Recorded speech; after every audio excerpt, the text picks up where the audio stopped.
150. Touchscreen radio removal of the new 2023 edition.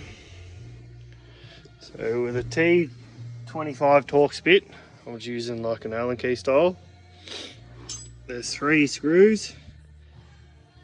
One there, and one there. These 2 outer ones are longer.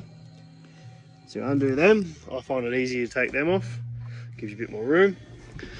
Then it will pull forward. Got to be a bit careful because the wires are short and they're quite delicate. Pull forward. Then there's just a clip at the top, right up there. So just undo that, and just like that, down.